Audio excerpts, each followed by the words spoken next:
Hello students, मैं Deepak Tiwari. Welcome to my YouTube channel DS Deoria by Deepak sir. So today I am going to start exercise 4.1 linear equation in two variables chapter number 4।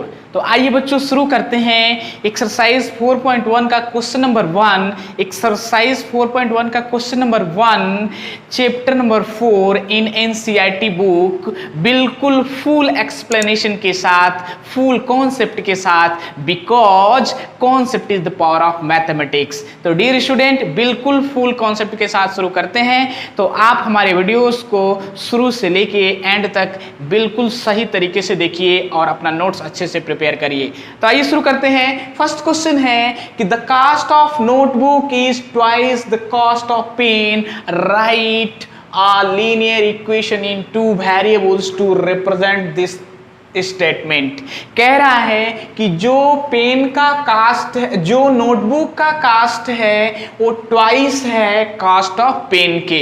तो हमको बनाना है कि वो linear equation in two variables के form में। आपको पता है कि linear equation in two variables का फॉर्म क्या होता है? वो होता है ax plus by plus c is equal to 0। Here a b c are real numbers and x y are two variables. तो इसके फॉर्म में हमको रिप्रेजेंट कर देना है। तो आइए इसका सॉल्यूशन सॉल्व करते हैं। तो यहाँ पे हम लिख दे रहे हैं सॉल्व। सॉल्व में हम क्या कर देंगे?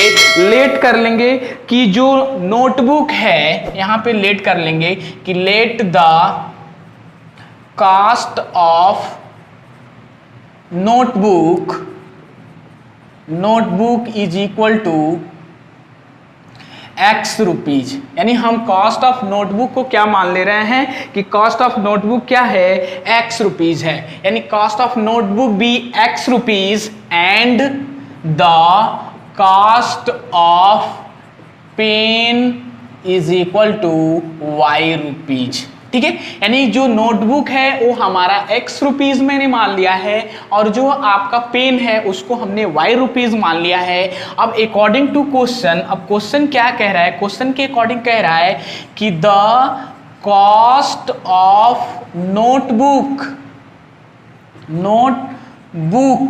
क्या है? बराबर है twice the cost of pen, यानी twice the cost of pen. तो हमने क्या किया है? ऊपर नोटबुक को x माना है, पेन को y माना है। तो ये दिस इंप्लाइज दैट क्या हो जाएगा? नोटबुक हमारा x हो जाएगा इज इक्वल टू पेन हमारा y है तो 2 इंटू वाई हो जाएगा। So this implies that y को आप इधर लेते आओ लेफ्ट हैंड साइड में, तो ये x minus 2y is equal to 0 हो जाएगा। यानी आप देखो ये linear equation in two variables के फॉर्म में है कि नहीं है? तो यानी हम यहाँ पे लिख देंगे दिस इज रिक्वायर्ड सॉल्यूशन। ये इसका आंसर हो जाएगा। दिस इज रिक्वायर्ड सॉल्यूशन, यानी ये इस क्वेश्चन का आंसर होगा। आई होप स्टूडेंट ये आपको अच्छे से क्लियर हो गया होगा। तो इसे पोस्ट करके स्क्रीनशॉट लेके अच्छे से नोट्स को बनाइए, प्रैक्टिस करिए। कोई डाउट हो तो कमेंट करके हमें बताइए। हमने अपना व्हाट्सअप नंबर डिस्क्रिप्शन बॉक्स में डाला है, तो वहाँ व्हाट्सअप करके हमसे पूछ सकते हैं। तो अभी तक चैनल को हमारे सब्सक्राइब नहीं किए हैं तो सबसे पहले सब्सक्राइब कर दें, एक लाइक कर दें और अधिक से अधिक फ्रेंड्स और स्टूडेंट में शेयर जरूर करें। हम लोग शुरू करते हैं। क्वेश्चन नंबर 2 कह रहा है कि express the following linear equation in the form of ax plus by plus c is equal to 0। कह रहा है डियर स्टूडेंट कि जो नीचे इक्वेशन दिए गए हैं उसको लीनियर इक्वेशन के फॉर्म में ax plus by plus c is equal to 0 के फॉर्म में बनाना है। क्योंकि आप जानते हैं कि लीनियर इक्वेशन का फॉर्म क्या होता है? ax plus by plus c is equal to 0। और आगे कह रहा है and indicate the value of a b and c in each case. सभी केस में आपको a b और c की वैल्यू को बताना है। तो आइए सॉल्व करते हैं एक एक करके सभी क्वेश्चन को। जैसे मान लीजिए फर्स्ट क्वेश्चन है, इसको सॉल्यूशन हम सॉल्व कर रहे हैं। जो पहले लिखेंगे गिवन दैट क्या है? कह रहा है कि 2x plus 3y is equal to 9.35 बार। ठीक, अब इसको हमको ax plus by plus c is equal to 0 के फॉर्म में बनाना है। यही है ax plus by plus c is equal to 0, उसके फॉर्म में बनाना है। तो आप देखो इस वाले वैल्यू को, जो ये कांस्टेंट है, इसको हम लेफ्ट साइड में लेके आएंगे तो ये क्या हो जाएगा, this implies that 2x + 3y minus 9.35 के बाद इज इक्वल टू 0। तो आप देखो ये बन गया कि नहीं, ax + by + c is equal to 0 के फॉर्म में। तो हम लिख देंगे दिस इक्वेशन, इसको हम लिख देंगे कि this equation is the form of ax + by + c is equal to 0। यानी ये जो इक्वेशन है इसके फॉर्म में बन गया। जब इसके फॉर्म में बन गया तो आप देखो x का कोफिशिएंट a है और यहाँ x का कोफिशिएंट 2 है, तो a बराबर क्या मिल जाएगा हमको 2, विथ साइन के साथ रखना है। a बराबर +2 है तो हम पॉजिटिव ले लिए। और देखो यहाँ पे b इज इक्वल टू क्या मिल जाएगा, तो b y का कोफिशिएंट b है, यहाँ y का कोफिशिएंट क्या है +3 है, तो b इज इक्वल टू 3 हो जाएगा। और c इज इक्वल टू है -9.35 बार, तो यहाँ से and c is equal to हो जाएगा -9.35 बार। यानी यहाँ प्लस है, यहाँ पे माइनस है। जो हम c की वैल्यू रखते हैं सभी a b c की वैल्यू विथ साइन के साथ रखते हैं।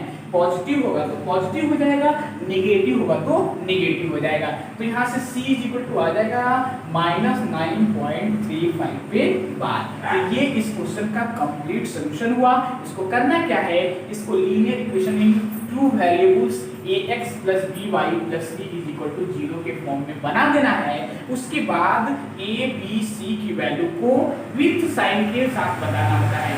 साइन ध्यान रखना है, साइन छोड़ दोगे तो रिजल्ट गलत हो जाएगा, इसीलिए विथ साइन के साथ इसके वैल्यू को इंडिकेट करके दिखाते हैं। ओके स्टूडेंट, तो आई होप ये आपको अच्छे से क्लियर हो गया होगा। इसे पोज करके स्क्रीनशॉट ले लीजिए। आइए हम नेक्स्ट क्वेश्चन को सॉल्व करते हैं। नेक्स्ट सेकंड नंबर क्वेश्चन है। सेकंड नंबर है कि x - y/5 - 10 is equal to 0। तो आप देखो ये आपका बिल्कुल linear equation in two variable के फॉर्म में है, तो इसको हम लिख देंगे this equation is the form of ax + by + c is equal to 0। ये इक्वेशन को हमको कुछ भी इधर उधर नहीं करना है, ये बिल्कुल linear equation in two variables के फॉर्म में है। तो हम यहाँ से इंडिकेट करेंगे a b c की वैल्यू। तो x का कोफिशिएंट a है, यहाँ x का कोफिशिएंट क्या है, कुछ नहीं दिया है, तो यहाँ पे 1 इंक्लूड होता है, यानी 1 है, यानी a इज इक्वल टू क्या हो जाएगा 1 हो जाएगा। और b इज इक्वल टू क्या हो जाएगा, तो y का कोफिशिएंट b है, तो यहाँ y का कोफिशिएंट क्या है -1/5, तो b इज इक्वल टू हो जाएगा -1/5। And c is equal to क्या हो जाएगा, तो c का कोफिशिएंट यहाँ से आपका c जो नंबर है, c की जगह पे -10 है, तो c इज इक्वल टू -10 हो जाएगा। तो डियर स्टूडेंट, आपको ये ध्यान रखना है कि जो भी हम ABC की वैल्यू को इंडिकेट करेंगे linear equation in two variables में, उसको विथ साइन लिखते हैं। विथ साइन हम नहीं लिखेंगे तो हमारा रिजल्ट गलत हो जाएगा। ठीक है, नेक्स्ट आइए हम थर्ड नंबर क्वेश्चन को सॉल्व करते हैं। थर्ड नंबर क्वेश्चन को उसको हमको linear equation in two variables के फॉर्म में बनाएंगे। तो यहाँ से इसका सॉल्यूशन क्या हो जाएगा, सॉल्व में सबसे पहले जो दिया है उसको लिख लीजिए। गिवन दैट आपका है -2x + 3y = 6 है। अब इस 6 को लेफ्ट हैंड साइड में लेते आओ, तो this implies that -2x + 3y - 6 = 0।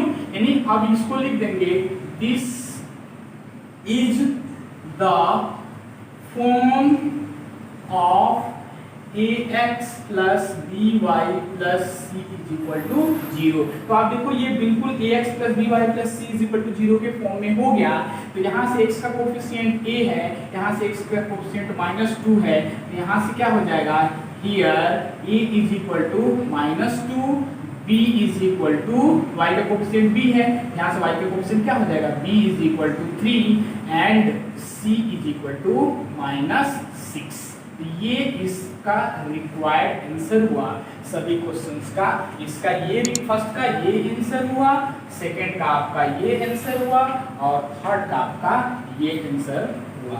ठीक है स्टूडेंट, तो आई होप स्टूडेंट ये आपको अच्छे से क्लियर हो गया होगा। इसे पोस्ट करके स्क्रीनशॉट ले लीजिए और अच्छे से अच्छे नोट्स को प्रिपेयर करिए, प्रैक्टिस करिए, क्योंकि practice makes a man perfect. Be active and determination to do hard work. अब आइए हम लोग नेक्स्ट क्वेश्चन नंबर सेकंड के 4th, 5th और 6th नंबर क्वेश्चन को सॉल्व करेंगे। सेम वैसे ही इसको भी हमको क्या करना है, linear equation in two variables ax plus by plus c is equal to 0 की फॉर्म में बनाना है और a, b एंड c के वैल्यू को इससे इंडिकेट करके फाइंड करके बताना है। ठीक है, तो आइए सॉल्व करते हैं एक एक को। यहाँ पे हम क्या करेंगे, सॉल्व में हम ले लेंगे 4th नंबर। सबसे पहले गिवन दैट क्या दिया हुआ है, तो गिवन दैट है x is equal to 3y। ठीक है, अब आप क्या करते हो, दिस इंप्लाइज दैट x और 3y को आप लेफ्ट हैंड साइड ले जाओ तो -3y प्लस c का टर्म हमारा क्या है, उसने ही दिया हुआ है, तो हम यहाँ 0 इज इक्वल टू 0 लिख सकते हैं। बिल्कुल लिख सकते हैं। 0 इसमें ऐड कर देंगे तो कोई इस इक्वेशन में इफेक्ट होगा नहीं, यानी x - 3y + 0 is equal to 0 हो जाएगा। ठीक है, यानी अब ये क्या हो जाएगा, this is the form of ax plus by plus c is equal to 0। तो आप देखो ये ax plus by plus c is equal to 0 के फॉर्म में हो गया। तो अब यहाँ से हमको क्या करना है, a b c की वैल्यू फाइंड करना है। हम यहाँ से लिख सकते हैं here a is equal to a x का कोफिशिएंट a है, यहाँ से x का कोफिशिएंट क्या है 1 है, तो a is equal to क्या हो जाएगा 1। b is equal to क्या हो जाएगा, y का कोफिशिएंट b है, तो यहाँ से y का कोफिशिएंट क्या है -3 है, and c is equal to क्या हो जाएगा, c का टर्म हमारा 0 है। तो ये हमारा a b एंड c की वैल्यू हो जाएगी और जो ये इक्वेशन है वो हमारा ये linear equation in two variables के फॉर्म में हो जाएगा। ठीक है स्टूडेंट, नेक्स्ट क्वेश्चन है, क्वेश्चन नंबर 5 है। इसको भी हमको क्या करना है, linear equation in two variables के फॉर्म में बनाना है। तो हम इसका भी सॉल्यूशन सॉल्व कर रहे हैं। ये क्या हो जाएगा, ये 2x = -5y दिया है, -5y को हम लेफ्ट साइड लेके आएंगे, ये दिस इंप्लाइज दैट क्या हो जाएगा 2x माइनस इधर -5y इधर आएगा लेफ्ट साइड पे, तो +5y = इधर कुछ नहीं बचा, तो ये क्या हो जाएगा 0। यानी हम इसको लिख सकते हैं 2x + 5y + 0 = 0। यानी ये क्या हो गया, ax + by + c = 0 के फॉर्म में हो गया। हम यहाँ से लिख सकते हैं this is the form of ax + by + c = 0। ठीक है, यानी ये ax + by + c = 0 के फॉर्म में बन गया। तो यहाँ से a b c की वैल्यू क्या हो जाएगी, यार a = x का कोफिशिएंट a है, यहाँ से x का कोफिशिएंट क्या है 2 है, b = y का कोफिशिएंट b है, तो b = y का कोफिशिएंट यहाँ पे 5 है, तो b = क्या हो जाएगा 5 एंड c = क्या हो जाएगा 0। तो ये हमारा a b एंड c की वैल्यू हो जाएगी जो इंडिकेट करके हमको बताना था। ठीक है, नेक्स्ट क्या है 6 नंबर क्वेश्चन, जो 3x + 2 = 0 दिया है, इसको भी हमको linear equation in two variables के फॉर्म में बनाना है।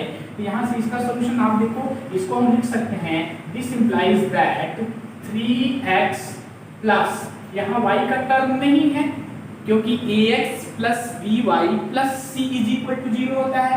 ax वाला तो टर्म है, by वाला टर्म नहीं है, यानी y वाला टर्म नहीं है, तो हम यहाँ y वाले टर्म को क्या लिख सकते हैं 0 × y लिख सकते हैं कि नहीं लिख सकते, यानी 0 में हम y को मल्टीप्लाई कर देंगे तो टर्म हमारा क्या हो जाएगा 0 हो जाएगा, यानी 0 × y प्लस ये 2 = 0 हो जाएगा। तो आप देखो ये ax + by + c = 0 के फॉर्म में हो गया कि नहीं हो गया।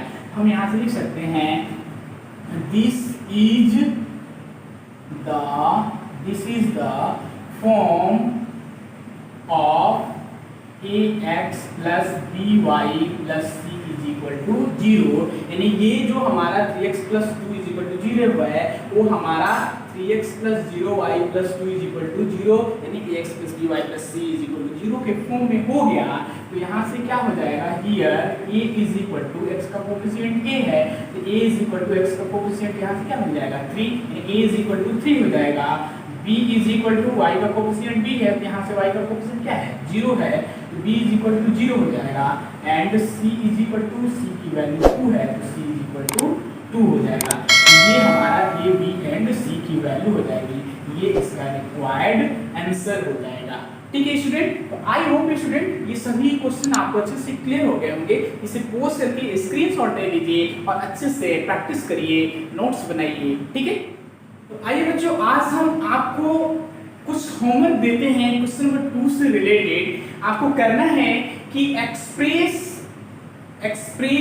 the following linear equations in the form of ax plus by plus c is equal to 0 and indicate the values of a, b and c in each case। 4 questions हम आपको 1, 2, 3 and 4 दे रहे हैं। तो इसके पहले जो हमने क्वेश्चन नंबर 2 सॉल्व किया है, सेम उसी तरीके से क्वेश्चन नंबर 2 से रिलेटेड ये 4 क्वेश्चंस हम आपको दिए हैं। तो इसको लीनियर इक्वेशन इन 2 वेरिएबल्स के फॉर्म में बनाइएगा और इसके a, b एंड c की वैल्यूज को फाइंड करके आप हमारी व्हाट्सएप नंबर डिस्क्रिप्शन बॉक्स में डाले हैं, उस पे इसका आंसर राइट करके हमें व्हाट्सएप करिएगा। हम देखेंगे क्या आपने सही किया है, तो फिर उसका रिप्लाई हम देंगे। तो आई होप स्टूडेंट ये आपको अच्छे से करना है।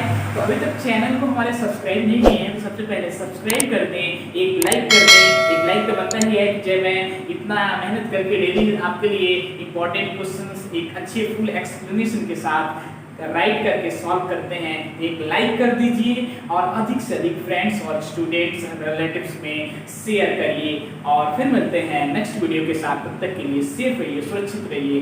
Good bye, thank you so much, thank for